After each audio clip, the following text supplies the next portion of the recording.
Greetings, everyone, and welcome. Sorry for a little bit of a late start here.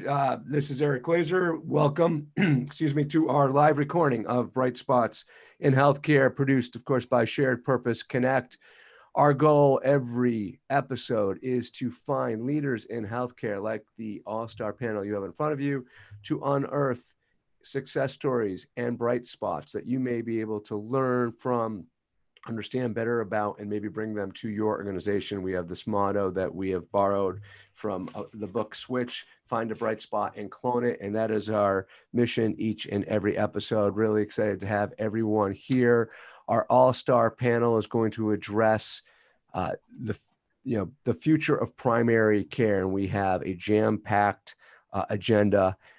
Hopefully, we will be able to get through all the questions and address questions from all of you. You have a Q&A module button at the bottom of your screen. We welcome you to submit questions. Those of you who submitted questions at registration, we have them, and we will try to incorporate them to the best of our ability during today's conversation.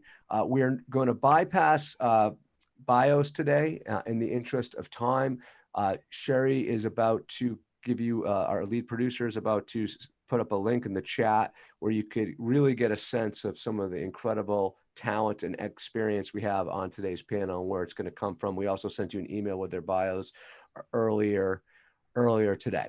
The panel that you have in front of you, all primary care doctors. We have in alphabetical order, Dr. Wayne Altman, who is, I was going to ask you about this, Wayne, off camera. I'm going to try it here. He is the, tell me if I'm pronouncing this right, the Johari Family Chair of Family Medicine and professor, nice, at Tufts University School of Medicine. He's also the president of the Family Practice Group, also known as the Sagav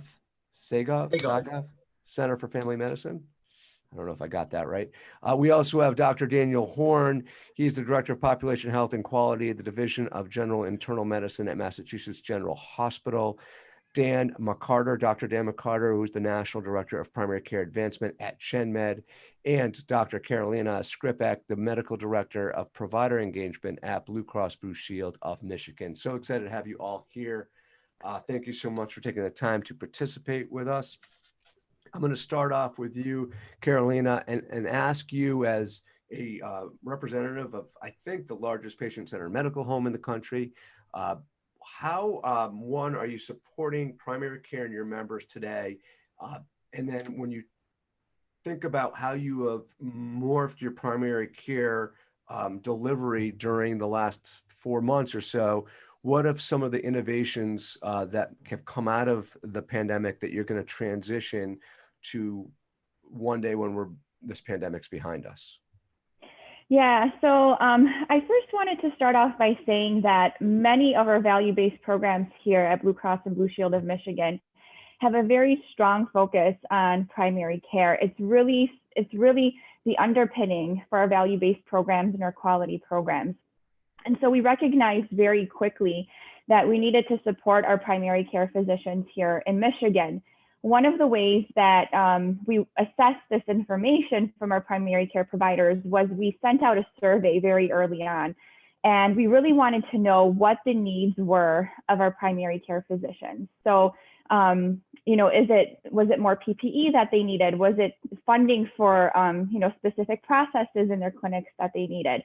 So we used that initial survey as a way to really interact with our primary care providers and to really gain an idea of where we could support them as a payer, the largest payer in the state of Michigan.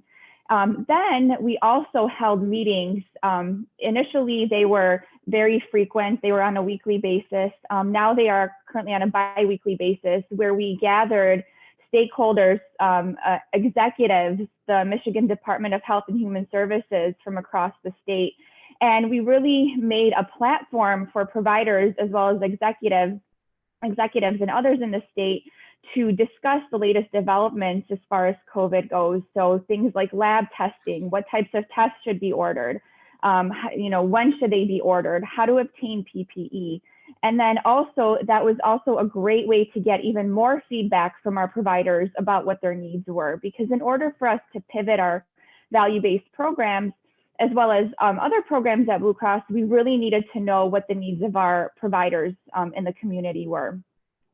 So, as far as what will continue after the pandemic is over, our focus on primary care and especially our independent primary care providers here in Michigan is something that we will continue to support, as well as things like team-based care and integration of behavioral health into primary care. Those are all things that even before the pandemic, we found extremely valuable. And we've been developing both our behavioral health strategy to be integrated into primary care, as well as team-based care to continue throughout the pandemic. So we relaxed our requirements for billing for care management or team-based care. We made sure that that could be done either through the telephone, audio visual, or if it was still being done in person, that could be done and billed that way. And also for behavioral health, we continue to support a lot of the programs that help to integrate behavioral health into primary care. Right. So there's a couple of different directions we could go in here. I'm going to put team-based care and sort of the components of a value-based care or high-quality primary care program to the side for a moment and stick with sort of the present and the virtual care part, because we got to cover both here. So a lot of people have just experienced virtual care for the first time, and so both providers and patients. So I want to bring in Daniel Horn at MGH to first address one, how has that gone? From a clinical outcomes resolution rate perspective, and then maybe Daniel, if you could speak to from where you sit, the limitations that you have on virtual visits for both new patients and then patients you already know well, and do you handle those differently, sort of in the scope of virtual care? And then I may have a follow-up for you, and we'll put Dan McCarter on deck. Thanks so much. Yeah, I think, the short answer to what do we know right now about virtual visits and telehealth in the primary care space is we know that it's been a lifesaver during the pandemic and has kept practices, frankly, solvent and able to function, and provided, ongoing patient care in a time when many practices in many cities were unable to provide care. I think, where we've landed now at Mass General, as we have, fortunately at this point, the surge, is reasonably controlled, and our numbers, the COVID numbers are looking good. Our practices have, reopened with all kinds of accommodations. And so you could sort of say this month is a first proxy for a steady state, and we're at 30% virtual care, 70% in-person in primary care, 30 to 35%. That interestingly diverges from specialty care, where our specialty colleagues are still more like 50, 55% virtual. Primary care has moved back to in-person care more quickly than our specialty colleagues, and that's been very interesting. I would say in terms of, things that I'm proudest of, and I think I'm really bullish about for virtual care usage looking to the future, is virtual prevention. I think a lot of folks in primary care, and I just wrote about this in the New England Journal, have long felt like preventive care, and does not necessarily need to be done in person, does not necessarily need to be attached to a physical exam, and I think that there's a really bright future for, automated virtual or home-based testing, patient engagement materials to activate patients to do a lot of the preventive care themselves, and then virtual visit follow-up to offer clinician review of preventive care done by the patient, questionnaires that are filled out by the patient, and then a virtual visit where the clinician really just comments on all the data they've synthesized, and you can create a really high level stimulating interaction that way, and honestly, kind of open up much more in-person access for sick patients and chronic disease management. We've started in that direction now, where we do virtual annual wellness visits and virtual physical exams, actually. And in the state of emergency, we are very fortunate that that's all being reimbursed. And what we've done to get us started on the road is every virtual physical exam or virtual annual wellness visit is coupled with a digital questionnaire where the patient kind of fills out what we're calling patient-reported outcomes, that tells us depression screening, fall screening, a full review of systems. It's, I think, a really innovative approach that seems to have a lot of promise, and patients have really enjoyed it so far. Thanks for that. What about Dan at ChenMed? How are you guys? How is virtual care? How is it help? Is it helping with the resolution rates? How is it working for you? And are you handling virtual care patient by patient? Meaning you have a regular patient that you guys know well. Do you do certain things on a virtual setting that maybe you wouldn't do with a new patient? It's a good question. I mean, we are in a full risk model, full risk Medicare Advantage, capitated. So we made the change virtually overnight. It took about a week. We went from 95% in person to 70% or more virtually. Ideal, and our model has always been a visit with every patient every month. So we have converted. Again, 70%, we were coming back some, as Daniel was talking about, toward doing more face-to-face visits. But, you know, I would say we're focused primarily on established patients, but we're also doing some new patient visits virtually as well, and trying to figure out exactly where it fits and where we're going to get the best outcomes with patients. What problems can we handle virtually? What problems do we have to have in person? And it's interesting because of the capitated model, we're not concerned about generating RVUs for visits. So we're concerned about, can we get the outcomes we need to get? And so we're going after that data right now with our, you know, we're in 10 states. I think we have 60 some centers open at this point. And so we're capturing all that data and looking at it. You know, what difference does just a phone call make? What difference does a video visit make? And what does the in-person visit make? And we're going to see what we can find, but we're just digging through that. Right now, it appears we're getting about as good outcomes with the video visits as we are the in-person visits, but that's just for our first pass at the data. What about as far as payments go? I'm going to bring in Brack, our token payer here, Carolina. I mean, how are you guys thinking about CPT coding, and are you reimbursing at a reduced rate, same rate, or creating a different code? Yeah, so from the perspective of payment for telemedicine, we at Blue Cross of Michigan have been pretty progressive even prior to the pandemic. We recognized parity for reimbursement of telehealth services. So if a service is able to be delivered through telehealth in a similar fashion that it is for somebody who is in person, and that can be documented, then we would, reimburse on parity with that code. So we really allow most CPT codes that can be done virtually to be done that way and billed that way. We do ask for a specific modifier so that we know exactly where the place of service was when that service was performed. I do have to say that, we do value telemedicine, and I think, in certain patient situations, it's very valuable, and it does meet even the quadruple aim of quality improvement in healthcare, where, it can reduce physician burnout, it can increase access to care for our patients, and also, gets to things like maybe social determinants of health. So, we've recognized the powerful use of telemedicine here at Blue Cross even before the pandemic, and do support, parity. We are currently working on our long-term telemedicine strategy, and we're trying to examine where the greatest value for delivering a telehealth is, and where is it most appropriate.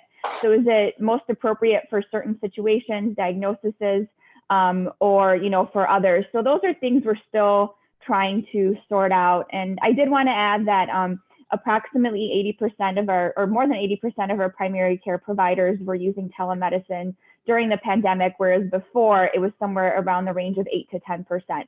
So we saw a great uptake. And then I also wanted to add that not only through reimbursement, through billing, are we supporting telemedicine, but also through various initiatives that we're launching to support our providers with additional funding to promote infrastructure for telemedicine and to sort of continue building telemedicine out.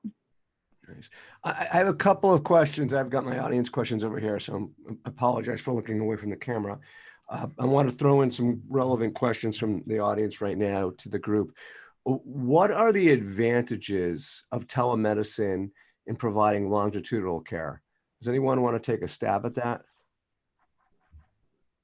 Oh, there's Sure. so many advantages. Go ahead. I mean, telehealth is never going away. The patients will never let it go away because they love it so much. It's so convenient. It's really quite embarrassing that it took us till 2020 in a global pandemic to actually make this, you know, the 8% that Carolina was just talking about is probably more than in most places in terms of using telehealth. And it's because of what the system financially would pay for. But now I have patients who have healthcare needs who set up a telehealth visit and they're on their job on a construction site and they just kind of step away for 5 or 7 minutes, ask their questions, get their needs met, the labs ordered, their prescriptions refilled, and then say thanks and go back to work and never needed to take any time off of work. A lot of our patients get paid if they work and don't get paid if they don't work. And for a lot of people, the medical establishment creates so many barriers to getting their care and so many inconveniences to getting their care. And the patients are sitting there wondering, what took you people so long? This is so convenient and so helpful, and we're never going back.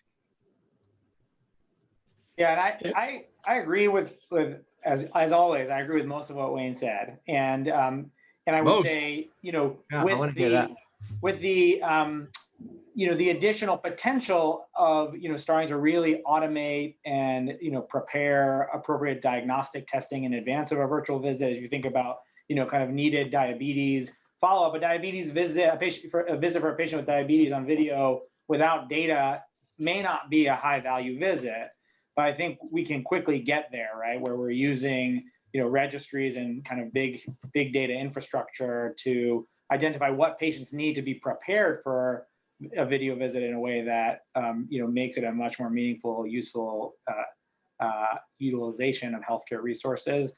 I think there's a lot more upside to, you know, asynchronous questionnaires, as I said, sort of, you know, in 6 weeks you're going to get a blood pressure questionnaire for you to fill out and let me know how you're doing. I think there's just like so much more potential there.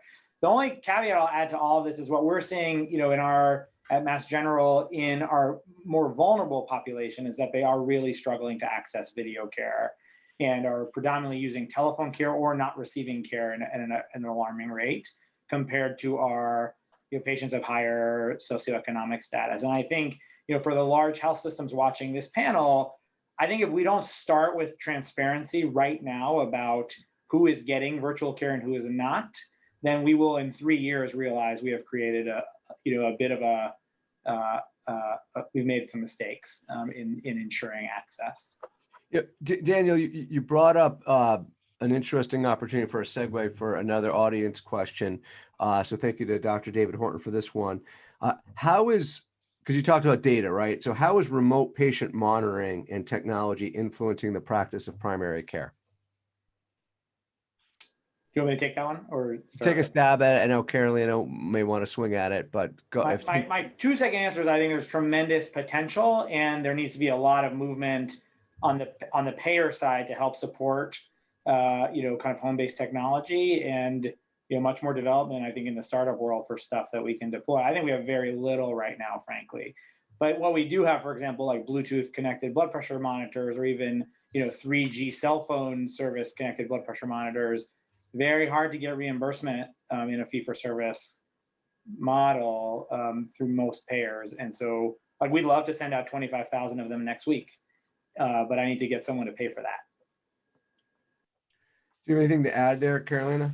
Yeah, so just to kind of add to that, so we also recognize that remote patient monitoring is really the future. We know that data from our patients is necessary, whether it's blood pressure or maybe blood sugar data, you know, that can be transmitted to our providers so that they get a better idea holistically of how to treat their patients.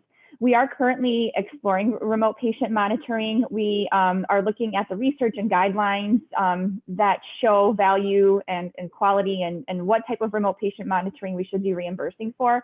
I do have to say, because this whole explosion with telemedicine happened so quickly, I think the research studies there really haven't been that many. The ones that really show a benefit mostly are in congestive heart failure, diabetes, and hypertension. So I think really, we need more research to show benefit for specific devices or specific types of remote patient monitoring. But we are certainly looking at, what type of remote patient monitoring should be reimbursed. And we do recognize that there is a need for it. I think especially for things like congestive heart failure, where measuring a patient's weight and keeping track of their blood pressure and so forth. I know we already have a few pilots that are piloting these types of programs for our patients, and the same for diabetes. So we are also looking at diabetes remote patient monitoring currently. And I think as the evidence becomes available over time, we're going to continue to keep up with that and see how we can reimburse for where we find the most value for remote patient monitoring. Eric, Go ahead. One other thought on this. I think that this is definitely the future, and the more we have home monitoring and use of technology and use of artificial intelligence, which is all fast and furious coming down the pike, the more we have that, the more primary care becomes relevant, because primary care is about relationships. It's about our patients trusting us and trusting us to help them navigate all of this data and what's going on. And so as we move forward with this in this technological world, I think primary care job security is in great shape, because we're going to need to really invest in primary care to help our patients navigate all of this data and technology. Hey, Wayne, I trust you. I'm not even your patient. Yeah, the one thing I would say, I keep hearing us talking about reimbursable, and I really think we have to start paying for outcomes. And if you're paying for outcomes, I mean, in our model, being the value-based care model, if we're getting good outcomes, we're going to do it. We're not worried about whether the insurer will pay us, because we're in that competitive environment. I did like what Wayne had to say about artificial intelligence, but then I think we have to determine what we're monitoring. It's not only the patient, but what about a smart home? Are we going to monitor how frequently the toilet's flushed? And a diabetic that starts flushing their toilet more frequently, maybe their diabetes is getting out of control. It doesn't have to be rocket science, but there are a lot of things that we could start doing with artificial intelligence that would give us information about the patient. A quick PSA that if you want to get involved in the conversation, please use the Q&A module. We got a lot of people on the call. The best way Sherry and I can manage the queues to the Q&A module, meaning if you have a question for the panel, please put it there and not in chat. I'm going to actually take this opportunity to do a quick little plug. So Shared Purpose Connect, we're always trying to provide value to everyone. We don't take for granted the time you spend with us each show. And we were doing some primary research around what else we could do to help everyone in our sort of world, our sort of community. And one of them was to help maybe with the due diligence around technology. So we started looking into the technologies that maybe we could help you with, ones that are really top of mind where you may start investing. And one of them is remote patient monitoring. So we're calling these innovation showcases. And what we're trying to do is bring together providers and payers, if they want, into a small group, into a half-day session where they get to meet 3 to 4 innovative solution providers in technology areas, aka remote patient monitoring. So you could learn more about the technology, what's out there, and maybe one of those providers is a potential partner for you guys, or at least, at the very least, you hit the ground running with a lot of interesting insights. We're going to produce the day or the half day in a way where every demo is going to have the same format, so you could really compare apples to apples. And maybe the most powerful part of the session will be your ability to collaborate with other providers at the session. So I'm going to actually ask Sherry to put up a poll. If you guys are interested in learning more about our showcases, we have 2 scheduled. The remote patient monitoring is going to be on October 4th, I believe. And then we're doing one on patient scheduling, on patient scheduling technologies as well. And that one is going to be on I'm sorry if I'm getting this right. So October 21st for scheduling and November 4th for remote patient monitoring. Screwing that up. So if you're interested in either of those, you want to learn more, and you're a provider, or even if you're a vendor in that space, click yes on the poll, and we'll follow up with you, maybe get on the phone with you and get your feedback and tell you more about how we want to execute on these showcases coming up in the fall. Again, it's our effort to further support all of you on the front lines in healthcare and saving you time. All right, that's my little commercial, opportunistic commercial there. Let's get really into the meat of this. I'm going to bring back Wayne now into this. I want to talk about core components. So we just talked about virtual. What core components do we need to be successful in primary care, both today in 2020, but thinking beyond that in the next 2 or 3 years? So we already covered virtual, so we'll keep that out of it a little bit. But what are certain things that, Wayne, you guys are thinking about that you already have as part of your practice, and maybe you're thinking about adding to your practice as you think about primary care today and tomorrow? So we're part of a group, kind of a primary care advocacy group in Massachusetts, and we've made a list of what we call primary care transformers, and these are things that lots of practices are already doing. Things like group visits, community health workers, health coaches, integrated behavioral health, care managers. We have a list of about 15 of these, patient advisory councils. And these are things that so many people have already started to do, but we need to invest more because almost all of these things take resources that are not paid for. And we need to start to shift the way that we pay for primary care and healthcare so that these things are incentivized and paid for. Because I believe that when we invest in primary care, potentially doubling our primary care investment, it will pay dividends down the line. 5-10 years down the line, we will see significant savings, if not earlier, in primary care. Two things that I'm a huge fan of that we do here in my practice. Well, three things are integrated behavioral health, medical scribes, and group visits. And we have Hey Wayne, Go ahead. can I ask you to hold off on group visits? Because I want to get into that later on, but the other two I'd love you to dive into, because the group visits Sure. I've got. Okay, so integrated behavioral health is it's a game changer. It's magical. Our patients are conditioned and used to having incredibly poor access to behavioral health resources, especially children. And then when you tell them that you're recommending behavioral health as part of their care plan, and that their behavioral health provider is down the hall, and let's walk down the hall because I'm going to introduce you to them. Like mind blown. They can't believe it. And I think it'd probably be best if you were seen like later today or tomorrow, because you're really having a hard time. And they're like, what? Really? And so at the Tufts Family Medicine Residency, they have a paging system where if you as a primary care provider have a patient in crisis and need behavioral health assistance, you page the integrated behavioral health team, and within 5 minutes, a behavioral health professional is in the exam room with you and the patient, kind of working out the beginning of the plan. It's extraordinary, and it should be the standard of care in primary care.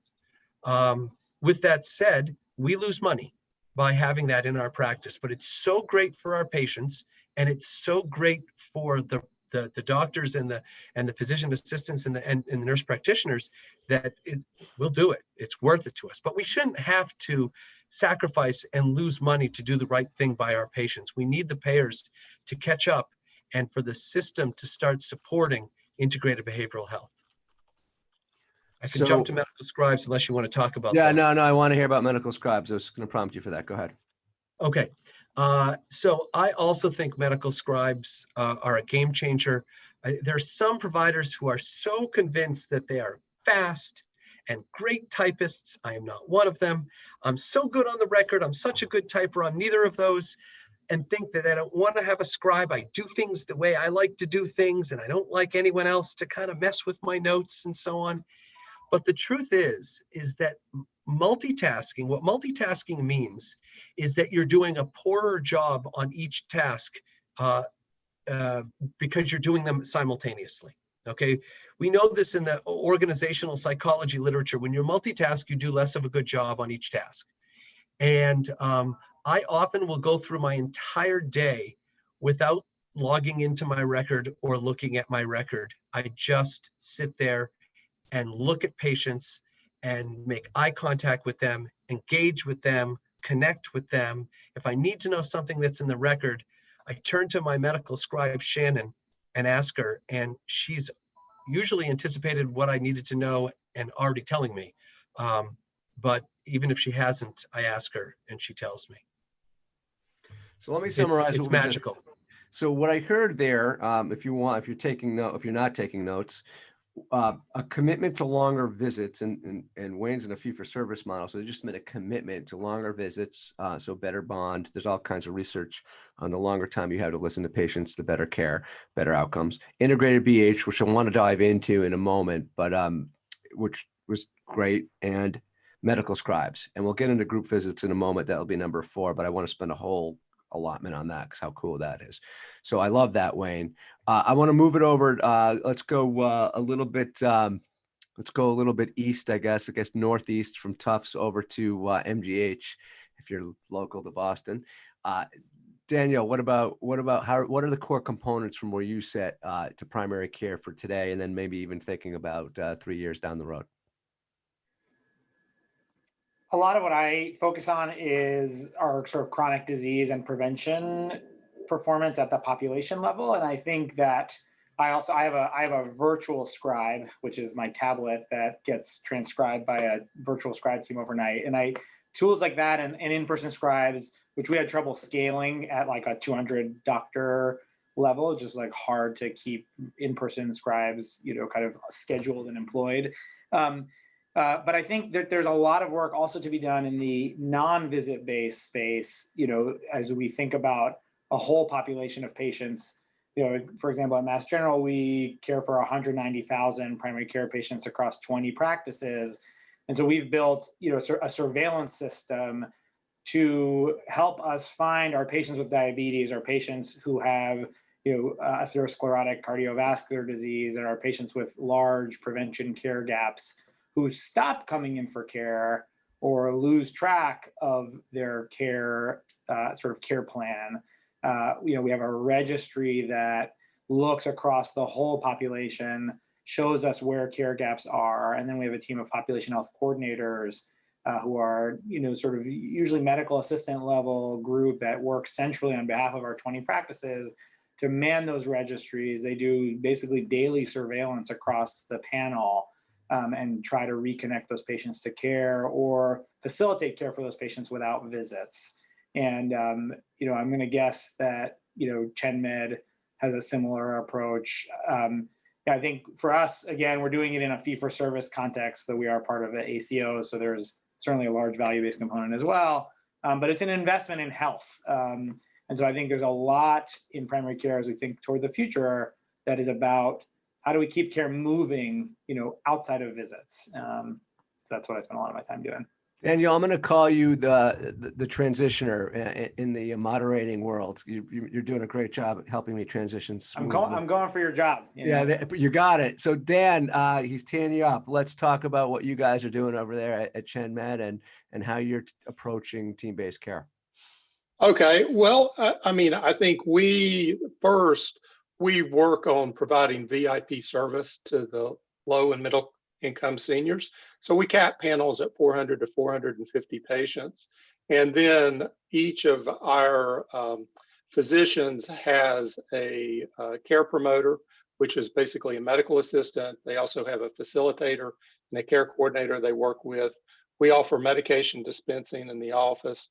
We offer cardiology. Each market has a cardiologist. And we offer that as part of the primary care. In addition, we have social work and behavioral health.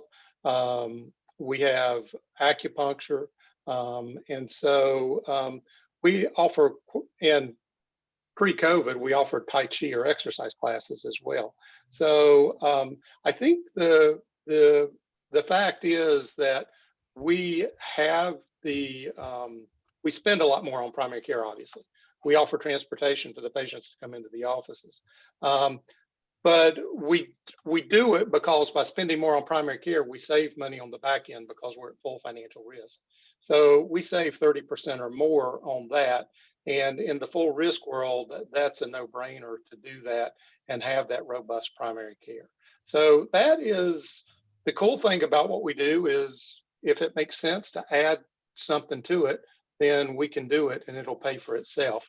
We're not, again, we don't have to go to Carolina and ask her to cover it or pay us for it, because we pay ourselves for it if it works. So can we outline some of the components that we heard there? I know you've got that promoter, which is a medical assistant. Right. You have the corner. Let's list the people sort of on the team, just so everyone can hear it and conceptualize that if and how they want to kind of reorganize their approach. Okay, so we have the care promoter who is paired one-to-one with the physician. Mhm. We have the care coordinator who takes care of the referrals going out, managing it to our preferred provider list, because we're obviously tracking the outcomes of the specialists, and then making sure we're getting those records back. We have the care facilitator, basically the scheduler or the front desk person. We have the behavioral health, and different markets do it differently. Some markets use behavioral telehealth. The Richmond, Virginia market has has 2 licensed clinical social workers and a half-time psychiatrist that works on it. We have a transitional care team. So we have case managers that will follow patients at home, the high-risk patients, but they will also follow patients into the hospital and make sure that the hospitalists are getting connected back to the PCP, and then they will follow the patient when they go home. Those are I mean, we do offer dispensing, but that's physician dispensing in the offices. We offer classes. They're not really group visits, but they're classes on heart failure or on diabetes. But again, that's been on hold during COVID. That's great. Dan, you're trying to take Daniel's job because you just teed me up nicely. Wayne, let's talk now about group visits, since Dan mentioned it, and tell me a little bit about tell the group about how you guys are leveraging group visits, and then maybe at the end, delineate how you think of group visits differently from SMAs or shared medical appointments. So group visits, about a decade ago, I was feeling very frustrated about how much positive impact I could have with an individual patient in a one-on-one setting, and how many patients I could reach as one person. And I discovered group visits and started them up with a dietitian colleague of mine. And we looked around, and it was an unusual model, a doctor and a dietitian pairing together to lead group visits. There were a lot of dietitians leading groups and a lot of docs leading groups, but not them together. And it turned out to be a really good pairing because there's a complementary set of knowledge that goes well together. And we started groups in our practice, and it's gotten there's so much demand that we do 3 groups at a time now, and about 30 people in our practice of I'd say about 9,000 patients in our small, medium-sized practice. And so we have a 15-session program that runs about weekly over about 18 weeks. We skip a few Tuesdays, and it's the anti-diet. In fact, we say that DIET is a 4-letter word. Don't even say it. And our patients have done extremely well. We've had about 300 patients go through the program over 10 years, lose about 6,000 pounds, and keep most of the weight off. And that's the hard part, is really helping people transform themselves so that the wellness habits that you're teaching them really become their new normal and the new you. And so that they're not regaining the weight, because everyone's roller coastering with their weight, and that's not what people want to do. And it's had a dramatic effect on people, not just with weight, which is nice, but more importantly, people curing diabetes and curing pre-diabetes and coming off of their blood pressure meds and their cholesterol meds. And one of the things that we've discovered, that one of the biggest barriers to people making this kind of transformation lifestyle wise is their kind of abusive inner dialogue, where they're talking to themselves in very negative ways. And you can sit there in a one-on-one encounter in an exam room and say to a patient, you need to be nicer to yourself. And they'll say, yeah, you're right, I do. But you might as well say, you should probably eat less. And they'll say, yeah, I should. But what good does that do? It's not it doesn't change behavior. And so what we've found is patients have figured out how to start changing their inner dialogue and how to be kinder to themselves. And then they start sharing that with each other, and they make each other cry. And it's extraordinary. And I love watching group magic occur. And would you say that it's the, when you talk about the success of the program, could you even, I mean, it sounds like you just highlighted sort of almost the peer support as being one of the reasons it's been successful, but could you sort of highlight, in your opinion, what are like the 1, 2, or 3 reasons why the program's so successful? Support and accountability. I mean, if I had a dime, Eric, for every time a patient has said to me, I know what to do, it's doing it that's the hard part, I'd have a lot of dimes. Okay.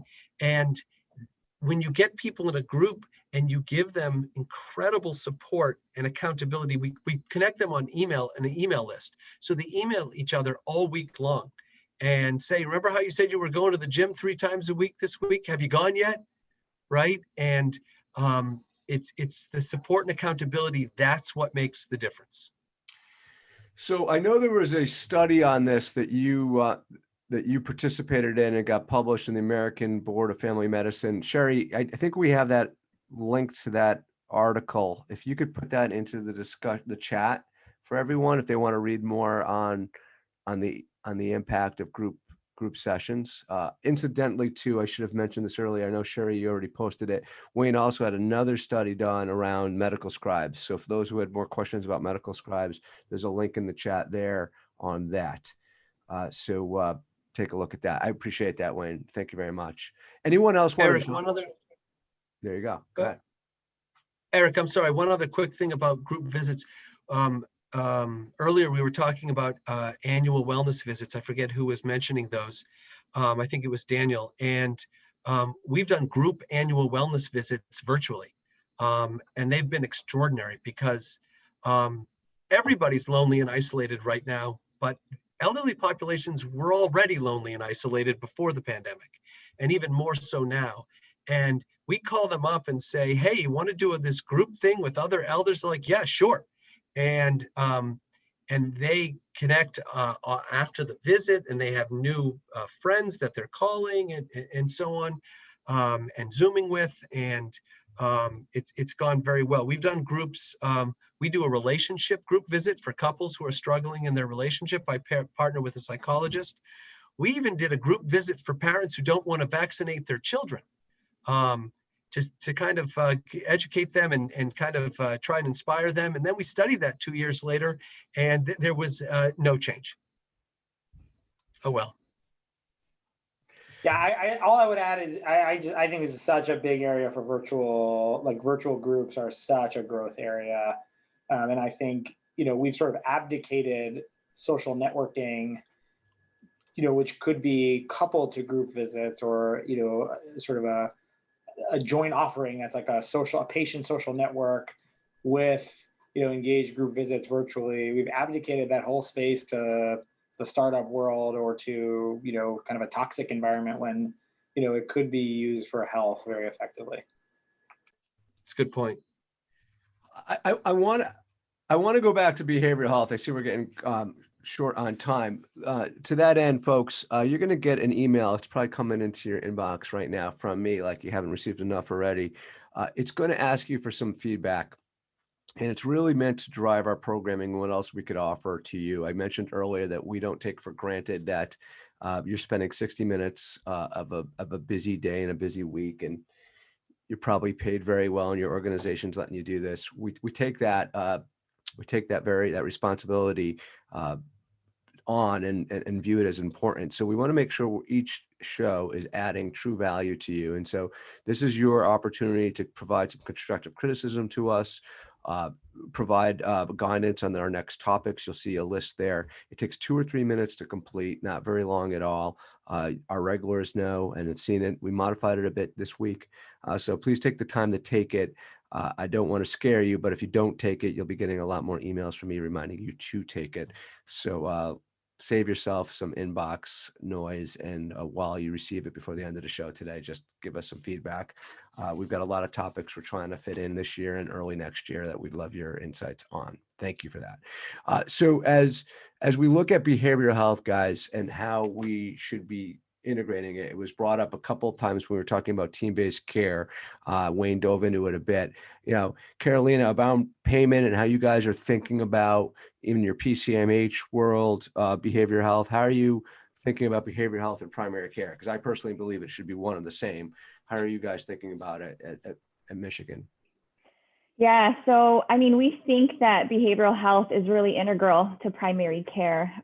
We see much worse outcomes for patients when it's related to their chronic medical conditions, when they also have an untreated mental health disorder. And so one of the things that we are doing is we are actually reimbursing for a program called Collaborative Care, which is out of Washington. And how that operates is really through a patient-centered team and with a registry. And then the team includes a PCP, behavioral health care manager, and a consulting physician.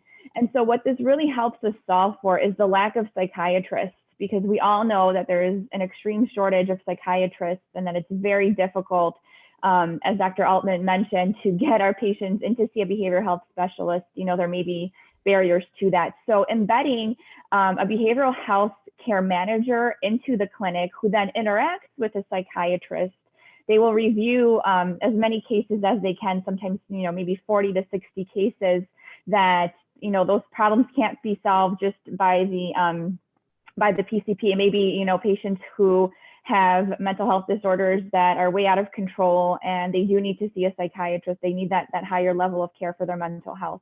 And so some of the things we've been able to do is actually eliminate cost share for our members for this type of program. And we're also incentivizing psychiatrists. So if they do participate in this type of program, they would be, making even more money than they currently do. And so, this is one of the ways that we feel, embedding this type of care team-based model will improve mental health for our members. Does anyone else want to jump onto that, or are we good? You're all on mute right now. I'll assume no. I did want to add just one other thing, Eric. There was a study that was recently published in JAMA that showed that this type of model, this type of collaborative care model, did improve outcomes on things such as, I believe it was diabetes, maybe hypertension as well. So we are seeing, that these type of models do improve outcomes from our patients. And we hope that by reimbursing and incentivizing this, more primary care offices will adapt this model. So do you have you don't happen to have the link to that, do you? Because if you got it to us, we could post it for everyone. Incidentally, Sherry, our producer, is about to provide a link over to the AIMS Center, which is the program at Washington that Carolina was alluding to. If you haven't heard about it, it's been around, but if this is the first time you're hearing about it, it's a quick read and gets you acclimated with what the philosophy is. I was going to say, Eric, we did in my previous life, when I was running an ACO at the University of Virginia, we did a pilot with the impact model. And the issue was we got a behavioral care manager that we recruited from Alaska who had been doing it out in the wilds of Alaska and moved down to Virginia for family reasons. Turned out he was a licensed professional counselor, not a licensed clinical social worker. And after I hired him, I realized he was not a billable entity to Medicare, and therefore we were having to provide the service for free. And so that is the hard thing about getting behavioral health paid for in the primary care office. And again, I think that's what I like about the capitated environment, is we don't have to worry about whether the individuals can bill for it. But the more you can loosen it up and make it possible, if they're working under the auspices of good primary care physicians, like my esteemed colleagues here today, it would be nice if they got paid for it rather than having to find the small number of people who can actually bill for it. Eric, there's a huge number of psychologists and psychiatrists who do not accept insurance. They decided a long time ago that they'd like to make a reasonable living and just accept cash. And we're like struggling financially otherwise. and bailed on insurance years and years ago. And that really adds to the access issue. Yeah, Wayne, that's a good point. That's why, we're coming up with these incentives that pay more to our psychiatrists so they can participate in these types of models. We're hoping, to bring them back in that way. Great. So, I mean, we could do a whole session on this. And incidentally, I know a lot of people had asked questions around telemedicine when we hit that earlier on. And I know that's a whole nother show too. If I go back there, we'll never get out of it. So I'm going to, I'm happy to produce another event on virtual care and primary care and just virtual care. And we stay on it. We can get those questions answered. I have to admit, so many topics to cover here and so many different directions we could go as I'm looking at these questions. I'm going to make the executive decision to go with this one that sort of end our hour because it's so topical. This probably warrants more than an hour of our time, never mind 6 or 7 minutes. But as primary care models evolve, how are we doing a better job of creating equality around access to quality care, especially in urban and rural markets, but especially urban markets, especially with everything that's been going on the last week, the last month? I don't know. Dan, do you want to take a stab at that first, and then we could jump in after that? Maybe if anyone else has anything to say about it, opinions or specific examples. Sure, I'll be happy to. I think as a society, we're not doing what we need to do for the neediest patients. I mean, at ChenMed, we've got a business model that works, and we focus on the old, the poor, and the sick, and we go into the neediest areas. But there is more need than we can do by ourselves, and we have to have models that help pay for that care. And so I think, our model is to have the smaller panels, to have the patients have ready access to us, and then for the most part, for us to be able to do fee reduction if the patients are indigent. So we don't ever really have a copay that's a limiting factor coming between the patient and their PCP. I don't know how we do it as a society. I think having to pay for primary care is like putting a coin slot on the dashboard in my car and making me put a quarter in to put a seatbelt on. Good primary care saves money everywhere else in the health system. I don't know why we're not offering that and making it available to everybody at a reasonable price. But I would love to know what Wayne and Daniel think about it, because I think there's a lot being done. I think at ChenMed, we're doing some cool things, but I think there's a lot more that could be done. Anyone else want to jump in? Daniel and I had a robust conversation just less than 24 hours ago about considering social determinants of health in when you adjust for risk and when you allocate resources in primary care. And right now, we're not doing that. We are not accounting for housing stability and food insecurity and other social determinants in an effective way. And I have colleagues who work way harder than I do, who work in community health center environments and get paid way less than I do. And that doesn't seem right. We've been advocating for global payment in primary care, especially in light of the pandemic, where fee-for-service is financially catastrophic. And we learned about, I think it was Blue Cross Blue Shield in Western New York that was jumping in on this model of global payment for all of primary care. And they were paying, for the commercial patients, they were paying, I believe it was $42 per member per month. And for the Medicaid patients, I think it was $12. And that tells you everything you need to know. And it's not, I don't mean to pick on Blue Cross Blue Shield. It's not like they're the only ones doing that. That's across the board. And so there's a lot of doctors who don't want to take Medicaid patients because they don't pay as well. And that's how the system set it up. So we have a system that gets the results it was designed to give. And right now it's designed to give atrocious inequity. And we have a racist, inequitable healthcare system right now. And we need to call it out for that. And we need to start working hard at fixing the structural, systemic aspects of the racism and inequity in our healthcare system.